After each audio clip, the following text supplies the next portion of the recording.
is Rogers TV. Interest payments were going up, creditors were calling. I finally realized I needed help. The people at Janes & Noseworthy really took care of me, and I'm glad I chose a local solution. I felt like they understood me better. Getting help with my debt has given me the energy, the headspace, and the time to make my dreams come true. A chance to start again with knowledge, support, and people in your corner. Are you looking for that kind of help? It's okay. Learn more about Leah's story at janesnoseworthy.ca. And he fell. Whoa, I'm not driving. I'm way too stoned. How are you feeling, Veer? Oh, since we had that talk, I'm not driving tonight at all. What about you, Dave? You only had a couple of drinks. And only a couple of puffs. I don't drink and drive. No way I'm getting behind the wheel when I smoked weed, too. How are we getting home, then? Well, you can drive, Dave. Come on, Dave. Take one for the team, buddy. Don't let weed and alcohol influence your decision to drive. Yeah, I need a ride.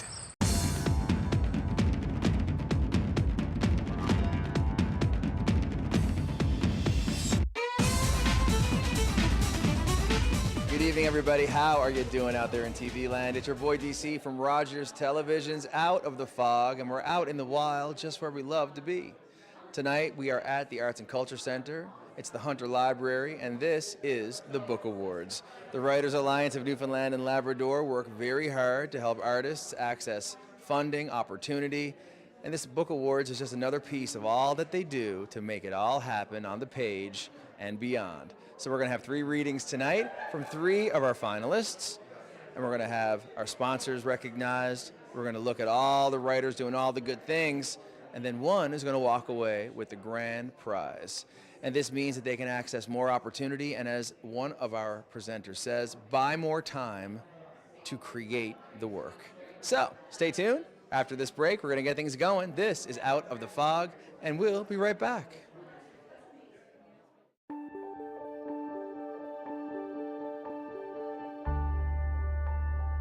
You're watching Rogers TV St. John's.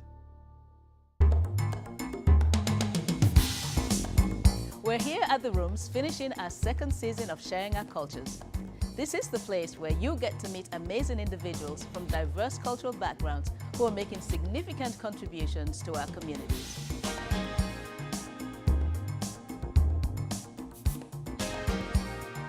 Join us for Sharing Our Cultures on Rogers TV, Channel 9.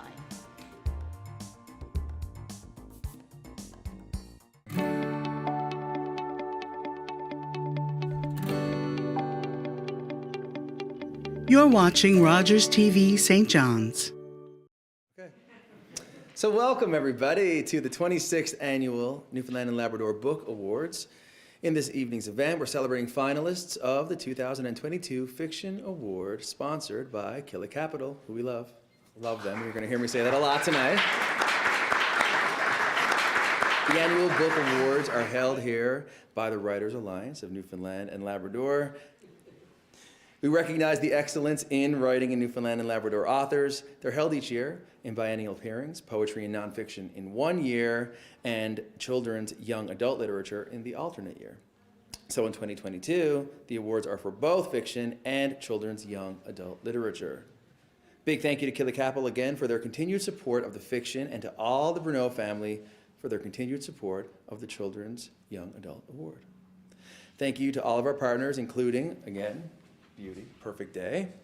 And then we have the Telegram, Newfoundland and Labrador's Teachers Association, Rogers TV, Newfoundland and Labrador Public Libraries. Thank you to the government of Newfoundland and Labrador and the City of St. John's for your support of the Writers Alliance, these awards, and all the programs and services that they work so hard to make happen. Good job. These awards cannot be possible without the support of our funders and our sponsors, and we're so happy to be working with Killick Capital again on the Fiction Award. Please welcome Amanda Knoll from Killick Capital to say a few words.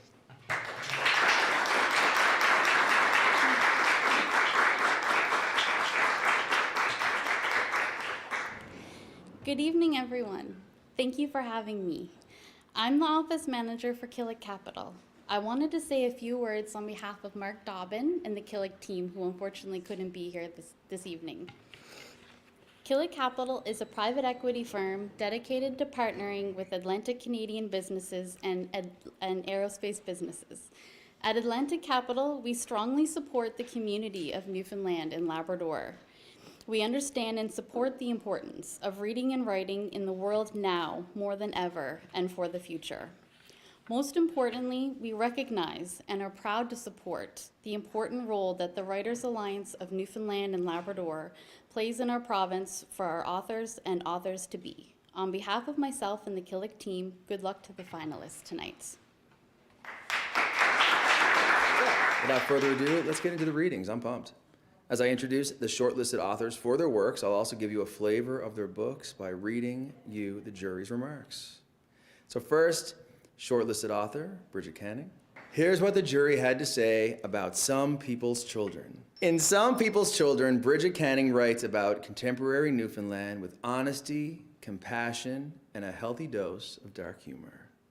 As Canning's deeply flawed and endlessly endearing protagonist, Imogen Tubbs strives to understand her family history within the claustrophobic constraints of a small town.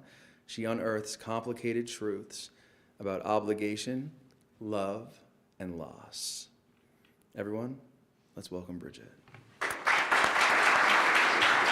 I'm going to read from chapter 1 in the book. It's basically setting the stage. It takes place in fall 1986, so not the most politically correct time. Imogene wants out of this house before the store closes. She has enough change for a Charleston Chew Bar and 5 double bubble. The coins are lined up in the side pockets of her kangaroo sneakers Maggie gave her. She was the first kid at school with zipper pocket shoes, but now the fabric over her big toe is near transparent. Nan and Great Aunt Bride are at the kitchen table for one of their big yak attacks. Their fingers are already ashy with tea-bun flour. When they laugh, it sounds like 2 crows trapped in a wooden box. Look, Bride, Nan says, she got those shoes this spring and they're already wore through. You're getting some big. Maggie was the same, grew up all of a sudden. She was an early bloomer. You'll be one too. Imogene does not want to talk about blooming. It's bad enough they have to notice how big her feet are. Cousin Rita likes to say Imogene's shoes are like pontoons. Nutrition is almost too good today, Great Aunt Bride says. Everyone's taller and girls start developing younger all the time. Sure, Dinah's daughter already wears a bra and she's only 10. Great Aunt Bride jiggles her head at the thought. She has puffy white curls and the tips are tinged with the last strains of blonde. From a distance, her head is a fresh popcorn kernel. It's true, Nan says, even the Chinese that comes over and eats like us grows tall. And the early puberty, I didn't start my monthlies until I was 16. Imogene is gone at that, doors banging. But it's colder than she thought. She needs her mitts. The door leading from the porch into the kitchen is open a crack. Nan and Great Aunt Bride now speak in regular, honest tones. She's sensible, Great Aunt Bride says. You don't have to worry about her. I know, but it started so young with Maggie, it would have been different if Gus hadn't passed away or her brothers were home. Gus was intimidating. Maggie minded her father, but I never knew what to do with her. As soon as she developed, it was men sizing her up, and she knew it too, the way she'd walk, her chest stuck out. Deep down, I knew she'd end up with a baby. Imogene slips back outside. Her stomach shifts in confusion. She stuffs her bare hands in her pockets and makes her way up the path. The tops of the mud puddles are frozen, but hollow inside, and the ice shatters like glass when she steps on them. She does it to each one in her way. The tang in Nan's voice was the same sound she makes when she talks about the price of getting the transmission fixed on the car. Everything is urgency and high cost. Last week on the ride to school, her cousin Rita had used a saying Imogene hadn't heard before. Anyone can get their skin off her, Rita whispered as Rosarie Kosh climbed on the bus. Mrs. Kosh brought back a crimping iron when she was last in Corner Brook. Rosarie's blonde hair hung down and her back in perfect crinkled strips like fried bacon, her hips swaying in tight faded denim. Imogene thought Rosarie looked beautiful. Imogene nodded. She thought of Rosarie Kosh with arms outstretched, receiving a neatly folded blanket made of some kind of skin like cured leather. Rosarie passing the skin on someone else. That can't be what it means. Imogene starts down the road to the quick stop. Maybe someone will offer her a ride, although really she doesn't want to talk to anyone. Imogene would like to avoid the road altogether and walk along the beach all the way to the store, but there aren't many places to climb up the banks. They would be solid now, but soften in the spring, and you can sink into the mud. Aubrey Murphy has lost a sheep or two like that. She feels the wind lift her hair and shake it as if to see if it will come loose. One time her hair was blowing all over the place, and Rita said it looked like her head was on fire. When Rita makes comments like this about Imogene's red hair, it's never clear if she's joking. Imogene pulls up her hood. There's always some kind of wind in St. Felix's. Sometimes it's a cold wind off the water to spoil a warm summer day, or a wreck house blast that gouges the breath from your mouth and tries to suffocate you right out in the open. A pickup truck passes. Rosarie cautioned her dad. His eyes rise briefly off the steering wheel. Imogene waves back. Rosarie is 16, a year older than Maggie was when she had Imogene, and that must have been a scandal. Last year, everyone talked about that girl in grade 12 who had a baby, Susan Benoit, but everyone knew Dan Snow was the father. No one knew who Imogene's father was, so it must have been big news. Maggie will likely call tonight. She calls every week from Markham, where she lives with a man named Robert Cronin. Robert Cronin is a real estate agent, a nice man with thick, ashy hair and crinkly eyes. Good for Maggie, Nan likes to say, just what she needs. Both Nan and Maggie agree on that. A good man is good for Maggie. When Maggie and Imogen speak on the phone, Maggie talks about the real estate projects she and Robert Cronin work on. Their focus is primarily in the GTA, but Maggie says they plan on buying at least one property in St. John's. If you decide to go there for university, Maggie says, you'll have a place to live. And later she'll say, Robert says hello, and Imogen will hear him saying hello from some nearby room or the opposite side of the table. Then Imogen will hold the phone to Nan, who listens and sighs and clucks her tongue. Imogen starts down the road towards a quick stop. The Sampsons' van is parked in front, which means they're home, which is good. Even though the quick stop is supposed to be open till 5, sometimes they close up early, and you're shit out of luck, as Doug Sampson says. It's getting close to 4:30, which means Loretta Sampson leaves the door leading from the store to the house open, so you can see they're getting ready for supper and won't waste time shopping. Thank you. Thank you so much for that reading. Love it so much. Next, I would like to introduce Elisabeth to Mariaffi. Yes. Well done. I know, you know what? Yeah, I did that, didn't I? The jury had this to say about The Retreat. Elisabeth's The Retreat pairs the blood-chilling suspense of The Shining with a thorough and thoughtful feminist exploration of the creative process in Virginia Woolf's A Room for One's Own. The dancer protagonist is blessed with powerful, intertwined drives to create and survive, both of which turn out to be essential in making it through the journey ahead of her when she arrives at a remote artist retreat in the opening pages of this fast-paced, heart-wrenching novel. Let's put our hands together. So this book, The Retreat, is about a dancer, as you just heard. A dancer who I think comes into the book already with several kind of strikes against her. She's survived a really difficult abusive marriage. She's managed to get out of that marriage. She's a single mother. And she was at the top of her career when her second child is born by C-section. And a C-section is really normalized for most of us, but if you're a professional dancer, it's a career-ending surgery. Maeve's been having some really bad dreams with a bear in them, and this is how this section starts. When it comes this time, she can see it. It's dark fur.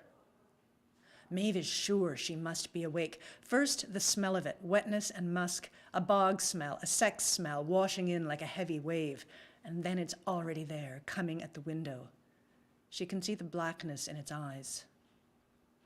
The pressure in the room hurts her head. Maeve tries to pull up in bed to stand, but she's so tired. Her shoulders burn. Her muscles won't work. Her bones won't support her. She is weeping with the effort. If she doesn't get up, she will never get home to Rudy and Talia. She has to get home to save them. The bear is coming for them too. The deadbolt moves in the latch. Her door bursts open. A rush of wind pins her down. Maeve finds herself pressed flat, trapped, and the bear is right outside her window, coming at her with the sound of a train. There's an explosion of shattering glass, and then it's on her, its long claws slicing her skin. Maeve pushes up, gasping for breath. She's leapt out of bed in her sleep. Disoriented, she looks around. There's a swirl of white at the window, but the glass is intact. To the other side, the door is closed and locked just as she left it.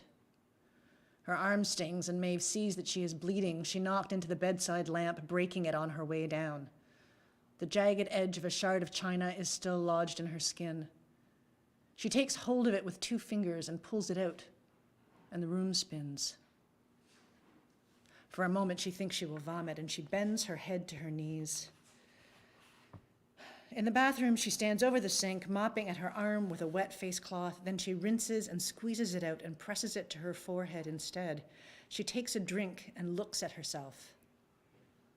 So, that's the dream. The bathroom light, a soft white over the mirror, flickers a little. She looks pale. She looks like an old-time movie star, harrowed and lit from above. Then the light blinks out. Thank you. Thank you so much. And now on to our last reading for the evening, crazy, from Claire Wilkinshire's The Love Olympics. Claire cannot be here this evening, but we are very happy to have her daughter, Sal Matthews, read from the book in her place. Hey there. Here's what the jury had to say about Love Olympics. The Love Olympics is Claire Wilkshire's exploration of relationships, love, and what makes us human. Whether it's the love of a mother for their child, the unbridled love of high school friends, or unwavering acceptance of both young and old, Wilkshire captures the human condition while exploring life in Newfoundland. Characters weave in and out of the collection to help achieve a cohesion that drives the reader forward until the end. Sal, come on up here. Round of applause.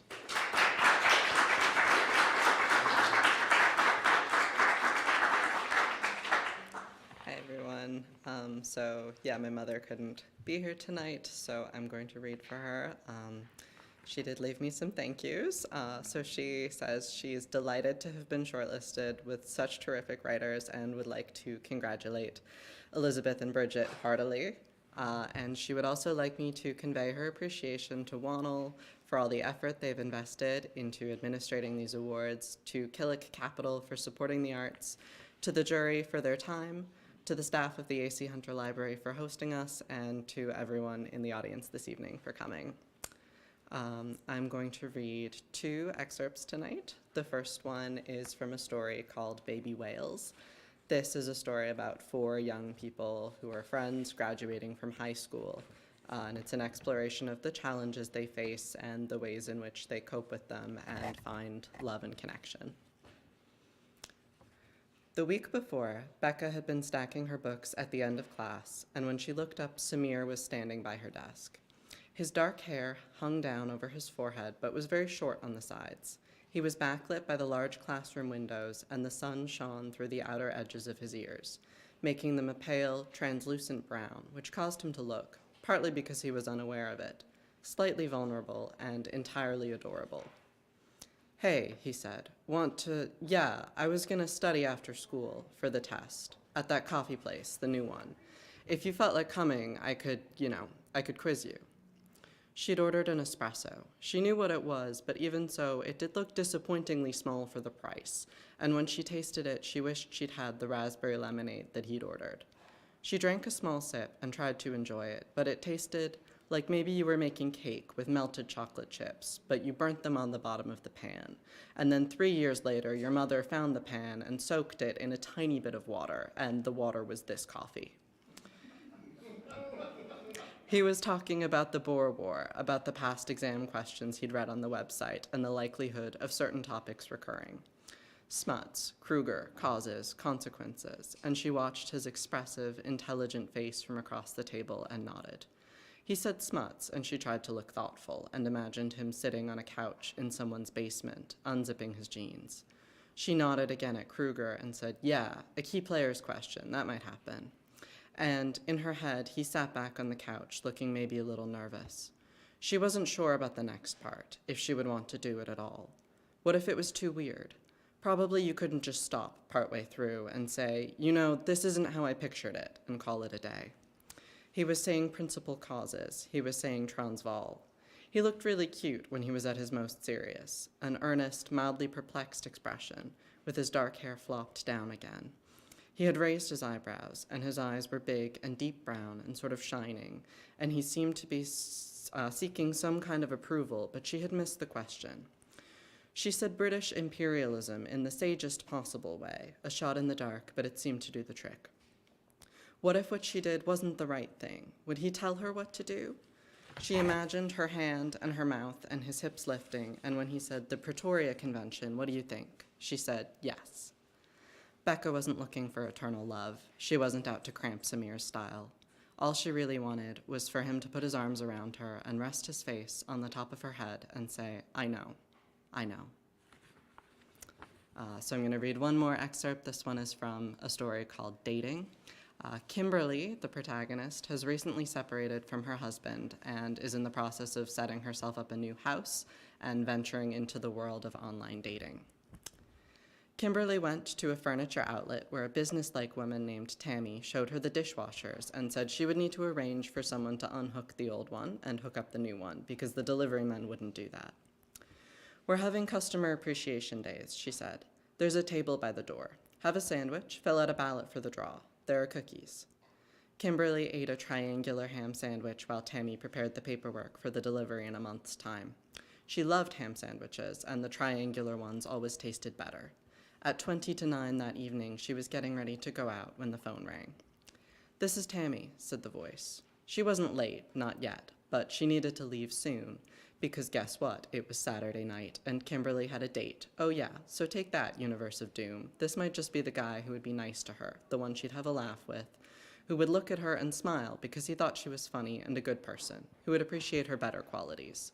She didn't want to be late in case Sean turned out to be that guy, and she was standing there with her hair wet from the shower and one leg of her good jeans on, and the phone wedged in her neck as she wriggled her foot into the other leg.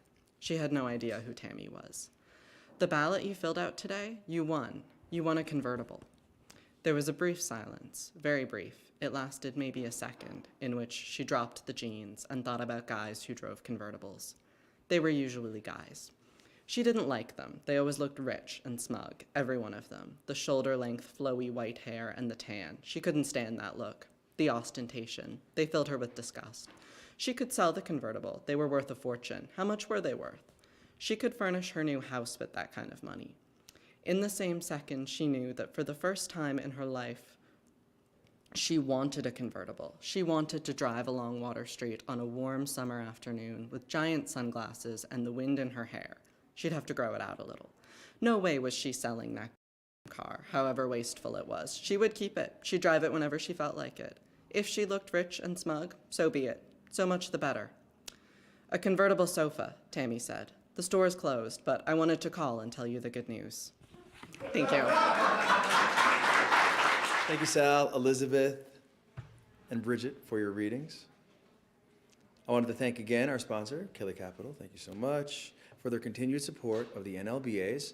And thanks to the other 2022 NLBA sponsors, the Bruneau family, Perfect Day, The Telegram, Newfoundland and Labrador Teachers Association, Rogers TV, Newfoundland and Labrador Public Libraries, and thanks to the Newfoundland and Labrador, to the government of Newfoundland and Labrador and the City of St. John's for your support of the Writers Alliance, these awards, and our programs and services.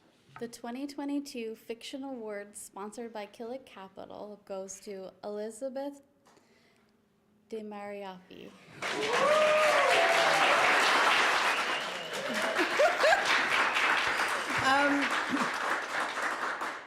I am really, really surprised. So I want to say thank you so much. There's a lot of people I'd like to thank. I'm going to keep this as focused as I can. I always have to thank my family first. My husband George is here. George reads a lot of drafts. And he listens to a lot of tears. So he deserves a lot of thank yous. My mom is here, which is a real treat for me tonight. And just in general, we have a very supportive family. I always would have to thank Arts NL. Arts NL supports every book I have written since I moved to Newfoundland. I don't know if you are not in the arts yourself, if you understand how important that arts funding is. Like Maeve, it literally buys the time to do the work. The Canada Council also supported this book, so I want to also thank them. And I want to really thank this jury for looking at a book that is classified as genre and finding the literary in it, because I think that's really important. Sometimes we use the word genre in almost a dismissive way, but we also know from amazing stories like The Handmaid's Tale that genre tells us something about society and about ourselves, and it tells it to us in a different kind of narrative. So thank you very much to this jury for helping me do that.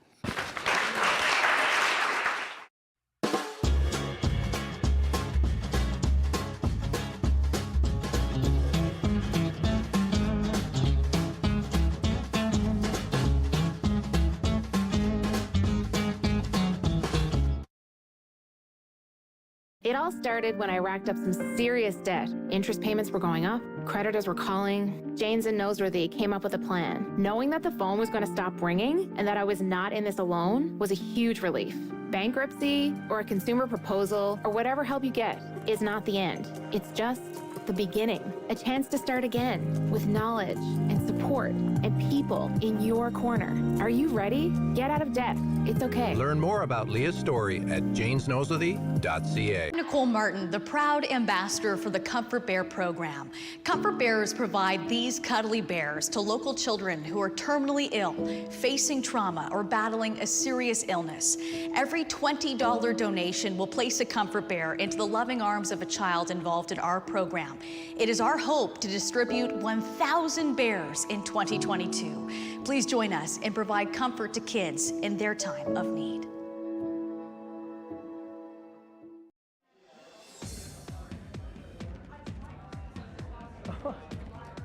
That sounds fun indeed. Don't mind me, Boz. I'm just hanging out here at the A.C. Hunter Library. It's been a minute since I've been up in these catacombs, but guess what? I'm here. There's an award show happening. We're giving out awards, books all over the shop, and board games too if you really want to get freaky with it. People to study. Amazing. So come on down here, get an account on the go, spend some more time in our public libraries, and once again, on behalf of Rogers Television's Out of the Fog, on location here at the Book Awards for the Writers Alliance of Newfoundland and Labrador. Thank you so much for tuning in. Big ups to the writers, big ups to the nominees, and of course Elisabeth for the win. This is Out of the Fog, and we'll see you in the aisles.